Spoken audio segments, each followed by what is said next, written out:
Hello guys. क्या आप Microsoft Excel सीखना चाहते हैं? क्या आप माइक्रोसॉफ्ट एक्सेल में एक्सपर्ट बनना चाहते हैं?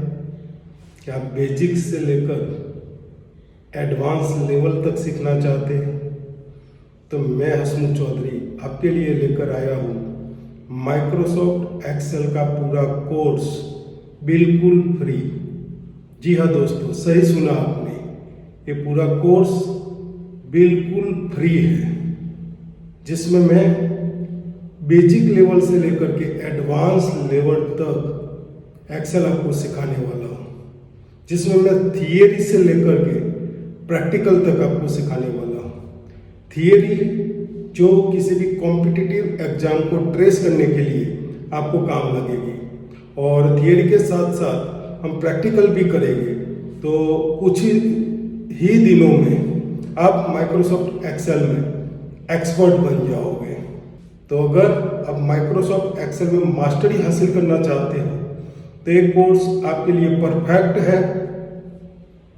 मैंने बहुत ही सिस्टमेटिक तरीके से इस कोर्स को डिज़ाइन किया है, और अगर आपका कोई फ्रेंड, फैमिली मेंबर, रिलेटिव या कलीग माइक्रोसॉफ्ट एक्सेल सीखना चाहता है, उसमें एक्सपर्ट बनना चाहता है, तो मेरे चैनल को सब्सक्राइब करो और वीडियो को शेयर करो। क्या पता आपका एक शेयर किसी की लाइफ बदल दे।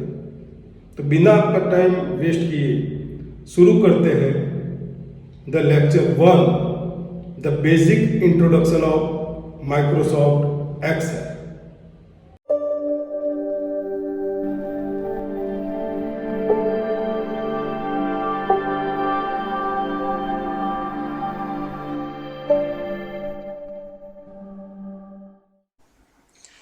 हाय गाइस, तो आज हम माइक्रोसॉफ्ट एक्सेल का चैप्टर 1 देखेंगे, the basic introduction of Microsoft Excel.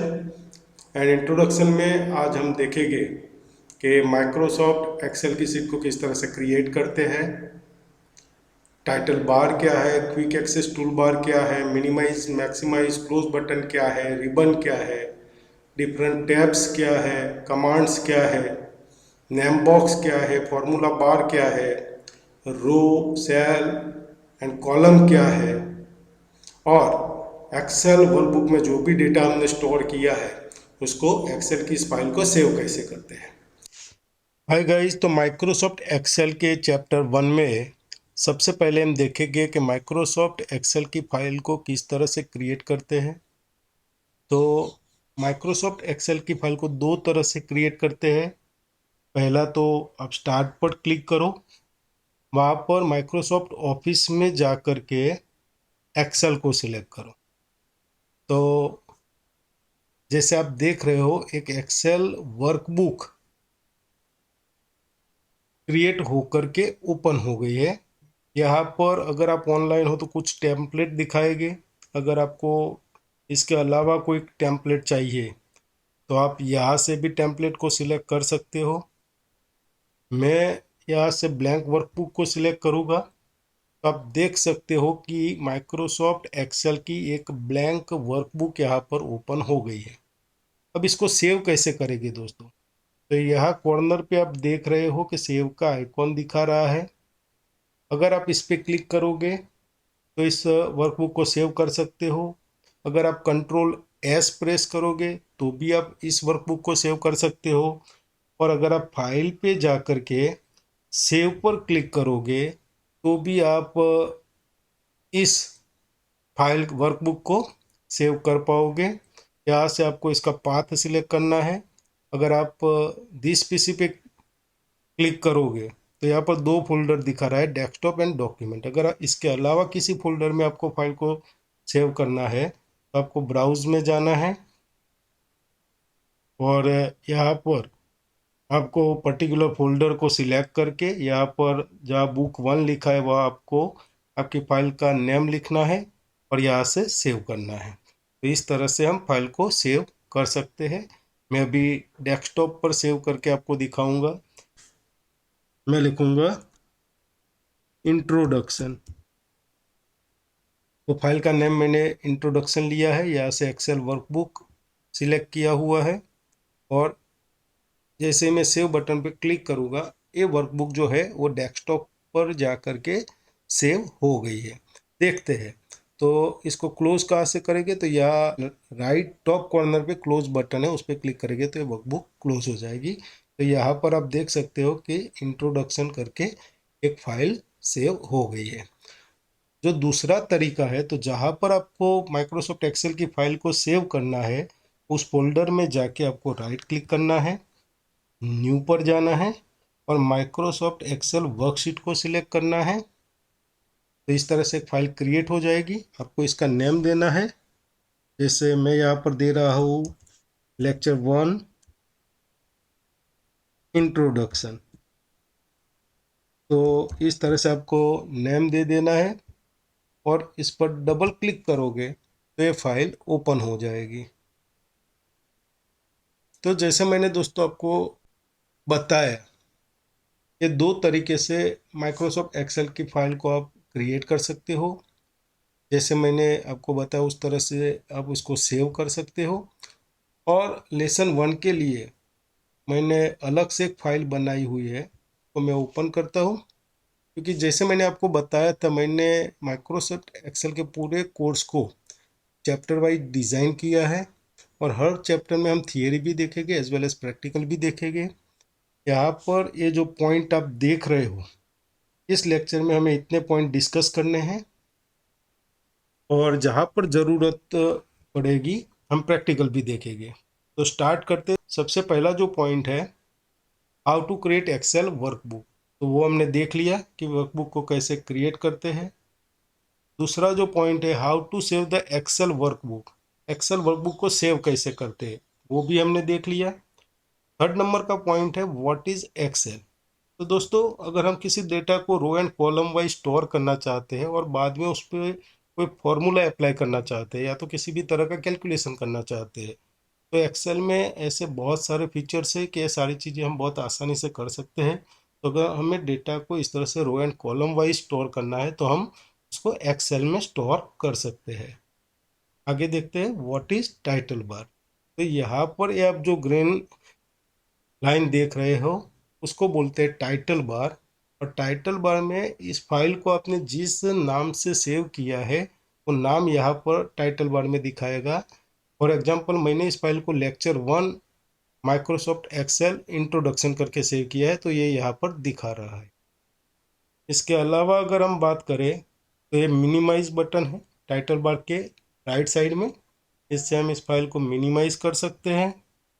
उसके साइड में मैक्सिमाइज बटन है और लास्ट में जो है वो क्लोज बटन है, यहाँ से हम इस वर्कबुक को क्लोज कर सकते हैं। आगे देखते हैं, what is quick access toolbar. तो टाइटल बार के लेफ्ट साइड में आप देखोगे तो यहाँ पर सेव का आइकॉन है, अंडू है, रीडू है। तो ये जो भाग है उसे बोलते हैं quick access toolbar. Quick access toolbar क्या होता है दोस्तों, तो अगर हमें किसी कमांड को एक्सेल में बार बार यूज करना है तो हम उस कमांड को क्विक एक्सेस टूल बार में ऐड कर देंगे और वहां से हम उसको आसानी से यूज कर सकते हैं। तो इस कमांड को क्विक एक्सेस टूल बार में कैसे ऐड करते हैं, तो यह एरो पर आपको क्लिक करना है। यहाँ पर आप देख सकते हैं सेव, अंडू एंड रीडू पर टिक किया हुआ है। दैट मीन्स ये जो कमांड है यहाँ पर ऑलरेडी ऐड है। इसके अलावा new, open, email, quick print, तो ऐसे ये जो कमांड है अगर इसको हमें ऐड करना है तो उस पर हमें क्लिक करना है। जैसे कि मैं न्यू कमांड को यहाँ ऐड करके दिखाता हूँ, मुझे न्यू पर क्लिक करना है तो देख सकते हो न्यू कमांड का आइकॉन यहाँ पर आ गया है और न्यू कमांड यहाँ पर ऐड हो गया है। तो दोस्तों, माइक्रोसॉफ्ट एक्सेल में तो ऐसे कई सारे कमांड हैं। अगर ये जो लिस्ट में दिए हुए कमांड है, इसके अलावा अगर मुझे कोई कमांड को ऐड करना है तो मुझे यहाँ से मोर कमांड पे जाना है। यहाँ कमांड आप देख सकते हो, या ऊपर से आप कैटेगरी वाइज कमांड को सिलेक्ट कर सकते हो, जैसे ये पॉपुलर कमांड है। इसके अलावा अगर ऑल कमांड लेना है तो ऑल कमांड आप ले सकते हो। तो अगर आप ऑल कमांड पे क्लिक करोगे तो यहाँ पर सारे कमांड आपको दिखाएगा। फिर अगर आपको टैब वाइज कमांड चाहिए, जैसे कि होम टैब के कमांड चाहिए, तो यहाँ पर होम टैब को सिलेक्ट करना है। तो यहाँ पर सिर्फ होम टैब के कमांड दिखाएगा। मैं अभी पॉपुलर कमांड पे क्लिक करता हूँ। ये सारे पॉपुलर कमांड है, उसमें से ये जो कट कमांड है उसको हम क्विक एक्सेस टूल बार में ऐड करके देखेंगे। तो सबसे पहले हमें कट कमांड को सिलेक्ट करना है, यहाँ से ऐड बटन पर क्लिक करना है और लास्ट में जो ओके बटन है उस पर क्लिक करना है। तो आप देख सकते हो कि कट कमांड का जो आइकॉन है यहाँ पर दिखाई दे रहा है। इसका मतलब एक कट कमांड जो है वो क्विक एक्सेस टूल बार में ऐड हो गया है। इसके अलावा दोस्तों आप देख रहे हो कि जो क्विक एक्सेस टूल बार है यहाँ पर लेफ्ट टॉप कॉर्नर पे सेट किया हुआ है। अगर इसको हमें यहाँ रिबन के नीचे सेट करना है तो एरो पर क्लिक करके जो लास्ट ऑप्शन है शो बिलो द रिबन, यहाँ क्लिक करके हम क्विक एक्सेस टूल बार को यहाँ पर भी सेट कर सकते हैं। आगे देखते हैं व्हाट इज टैब। तो दोस्तों जैसे मैंने आपको बताया कि एक्सेल में बहुत सारे कमांड हैं और कमांड को आसानी से हम फाइंड आउट कर पाए इसलिए उसको टैब में डिस्ट्रीब्यूट किया हुआ है। तो यहाँ पर आप जो देख रहे हो home, insert, page layout, formula, data, review, view, ये सारे टैब है और किसी भी टैब पे आप क्लिक करोगे तो नीचे उस टैब के सारे कमांड आपको यहाँ दिखाई देंगे। तो माइक्रोसॉफ्ट एक्सेल के जितने भी कमांड हैं उनको टैब वाइज डिस्ट्रीब्यूट किया हुआ है। तो home, insert, page layout, formula, data, review and view, ये जो है वो माइक्रोसॉफ्ट एक्सेल के टैब है। आगे देखते हैं व्हाट इज कमांड। तो अगर हमें माइक्रोसॉफ्ट एक्सेल में कुछ भी काम करना है तो हमें किसी ना किसी कमांड का यूज़ करना पड़ेगा। तो कमांड की मदद से हम कंप्यूटर को कमांड देते हैं कि हमें क्या काम करना है। तो अगर हमें कुछ भी काम करना है तो इसके लिए हमें किसी ना किसी कमांड का यूज़ करना पड़ेगा। और कमांड जो है ये यहाँ पर टैब वाइज डिस्ट्रीब्यूट किए हुए हैं। अगर हमें होम टैब के कमांड चाहिए तो होम पर क्लिक करना है, यहाँ आप देख सकते हो कट, कॉपी, फॉर्मेट पेंटर, यहाँ पर फॉन्ट टाइप है, फॉन्ट साइज है, बोल्ड, इटैलिक, अंडरलाइन है, फॉन्ट कलर है, यहाँ से अलाइनमेंट सेट कर सकते हैं। तो ये सारे जो है वो होम टैब के कमांड है। अगर इंसर्ट पर आप क्लिक करोगे तो यहाँ पर इंसर्ट के सारे कमांड आपको दिखाई देंगे। तो ये कमांड है। आगे देखते हैं व्हाट इज रिबन। तो टैब एंड कमांड का ये जो कॉम्बिनेशन है, ये जो पोर्शन आप देख रहे हो जहाँ पर आपको टैब दिखाई दे रहे हो और नीचे कमांड दिखाई दे रहे हैं उसको रिबन बोलते हैं। अगर टाइटल बार के यहाँ राइट कॉर्नर पे एरो पे आप क्लिक करोगे तो यहाँ से आप इस रिबन को ऑटो हाइड भी कर सकते हो। अगर आपको सिर्फ टैब देखने हैं, कमांड नहीं देखने हैं, तो शो टैब पे आप क्लिक करोगे तो जैसे आप देख रहे हो कमांड यहाँ पर नहीं दिखाई दे रहे हैं। अगर आप टैब एंड कमांड दोनों को देखना चाहते हो तो शो टैब एंड कमांड पे आपको क्लिक करना है तो कमांड भी यहाँ पर दिखाई देगी। आगे देखते हैं व्हाट इज रो। तो यहाँ पर जो आप नंबर देख रहे हो 1 2 3 4, तो वो जो है वो रो है। और अगर आप किसी कॉम्पिटिटिव एग्जाम में जाते हो और वहाँ पर आपको पूछते हैं कि एक्सेल वर्कशीट के अंदर नंबर ऑफ रो कितनी होती है, तो दोस्तों आपको याद रखना है कि एक वर्कशीट के अंदर 10,48,576 रो होती है। उसको कैसे देखेंगे, तो आपको कंट्रोल के साथ डाउन एरो प्रेस करना है। तो यहाँ पर लास्ट रो आप देख सकते हो 10,48,576। अगर वापस जाना है तो कंट्रोल के साथ अप एरो पे क्लिक करना है। आगे देखते हैं व्हाट इज कॉलम। ये वर्टिकल लाइन जो आप देख रहे हो ABCD, ये A B C, तो ABCD वाली जो वर्टिकल लाइन है उसे कॉलम बोलते हैं। और अगर आपको पूछा जाए कि एक्सेल वर्कशीट के अंदर टोटल कितनी कॉलम्स होती है तो आपको याद रखना है एक्सेल वर्कशीट के अंदर टोटल 16,384 कॉलम्स होती है। और लास्ट कॉलम का नेम क्या है तो वो देखने के लिए आपको कंट्रोल राइट एरो प्रेस करना है। तो यह आप देख सकते हो लास्ट कॉलम का जो नेम है XFD, इसे आपको याद रखना है। और कंट्रोल करके लेफ्ट एरो पर प्रेस करके हम वापस आ सकते हैं। आगे देखते हैं व्हाट इज सेल। तो कॉलम एंड रो का जो कॉम्बिनेशन है, यहाँ पर जितने भी बॉक्स आप देख रहे हो तो हर एक बॉक्स को हम सेल बोलेंगे। फॉर एग्जांपल मैंने इस सेल को सिलेक्ट किया तो उसकी कॉलम कौन सी है, डी, एंड रो कौन सी है, तो फोर्थ नंबर की रो है। तो इस सेल को column number and row number से आइडेंटिफाई किया जाता है। तो इस सेल का नाम क्या बनेगा, तो D4। तो D4 है इस सेल का नाम बनेगा। अगर मैं कोई और सेल सिलेक्ट करता हूँ जैसे कि ए वाला, तो बी कॉलम में है, 6 नंबर की रो में है, तो इसका नेम बनेगा B6। और सेल का यूज क्या होता है, तो हम जो भी डेटा स्टोर करते हैं माइक्रोसॉफ्ट एक्सेल में वो किसी ना किसी सेल में जाकर के स्टोर होता है। आगे देखते हैं व्हाट इज नेम बॉक्स। तो यहाँ पर जो बॉक्स आप देख रहे हो उसे नेम बॉक्स बोलते हैं। और ये नेम बॉक्स जो है वो जो भी सेल को हम सिलेक्ट करते हैं उसका नेम यहाँ नेम बॉक्स में दिखाता है। यहाँ पर मैंने इस सेल को सिलेक्ट किया है तो वो बी कॉलम में है, 15 नंबर की रो में है, तो B15 उसका नाम है, ये यहाँ पर नेम बॉक्स में दिखा रहा है। अगर मैं और कोई सेल सिलेक्ट करूँगा तो इसका नेम है D4, तो D4 यहाँ पर दिखाई दे रहा है। आगे देखते हैं व्हाट इज फॉर्मूला बार। तो नेम बॉक्स के राइट साइड में एफएक्स के बाद ये जो आप बॉक्स देख रहे हो उसे बोलते हैं फॉर्मूला बार। और फॉर्मूला बार में क्या होता है, तो जिस सेल को हम सिलेक्ट करते हैं उसकी जो वैल्यू है ये वैल्यू फॉर्मूला बार में दिखाई दे रही है। इसके अलावा अगर मैं कोई सेल को सिलेक्ट करके उसमें कोई फंक्शन लिखता हूँ, फॉर एग्जांपल मैं यहाँ पर लिख रहा हूँ सम, ये फंक्शन भी यहाँ पर दिखाई देगा। तो फॉर्मूला बार में अगर मैं कोई फॉर्मूला लेता हूँ तो फॉर्मूला भी दिखाई देगा। अगर किसी सेल को मैं सिलेक्ट करता हूँ तो सेल में जो वैल्यू है वो वैल्यू भी यहाँ पर फॉर्मूला बार में दिखाई देगी। इसके अलावा जितने भी पॉइंट यहाँ पर आप देख रहे हो वो सीट 1 में है। इसके अलावा अगर मुझे कोई दूसरी सीट चाहिए तो यहाँ साइड में से सीट 2 भी मैं सिलेक्ट कर सकता हूँ, सीट 3 भी सिलेक्ट कर सकता हूँ।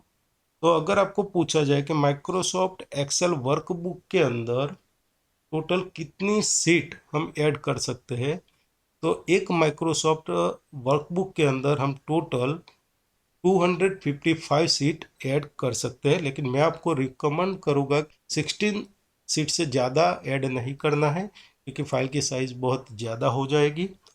तो इस तरह से या प्लस बटन पे क्लिक करके हम सीट को यहाँ पर ऐड भी कर सकते हैं और इसको ऐसे हम आगे पीछे भी कर सकते हैं उस पर डबल क्लिक करके।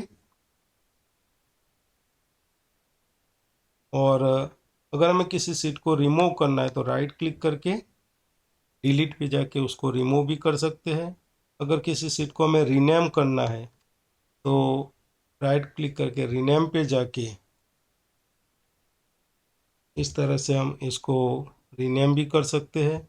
अगर इसको हमें टैब कलर देना है तो यहाँ से हम कलर भी सिलेक्ट करके उसको दे सकते हैं।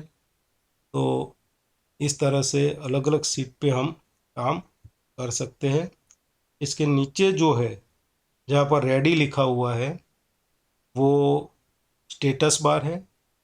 यहाँ पर आपकी वर्कशीट का स्टेटस दिखाएगा और बाकी के जो कंट्रोल यहाँ पर स्टेटस बार में है उसके बारे में हम बाद में देखेंगे। यहाँ पर एक जूम स्लाइडर दिया हुआ है। अगर आप माइनस पे क्लिक करोगे तो आपकी जो वर्कशीट है वो जूम इन हो जाएगी और प्लस पे अगर आप क्लिक करोगे तो वर्कशीट जूम आउट हो जाएगी। तो यहाँ से हम zoom in and zoom out कर सकते हैं। तो आज के लिए दोस्तों इतना ही। अगर आपको मेरा वीडियो पसंद आया हो तो वीडियो को लाइक करना, मेरे चैनल को सब्सक्राइब करना, शेयर करना और बेल आइकन को ज़रूर प्रेस करना जिससे मैं दूसरे लेक्चर का वीडियो जैसे ही अपलोड करूँ उसका नोटिफिकेशन सबसे पहले आपको मिल जाए। और ये वीडियो आपको कैसा लगा मुझे कमेंट करके ज़रूर बताना। तो आज के लिए बस इतना ही, मिलते हैं दूसरे लेक्चर में, तब तक के लिए थैंक यू वेरी मच।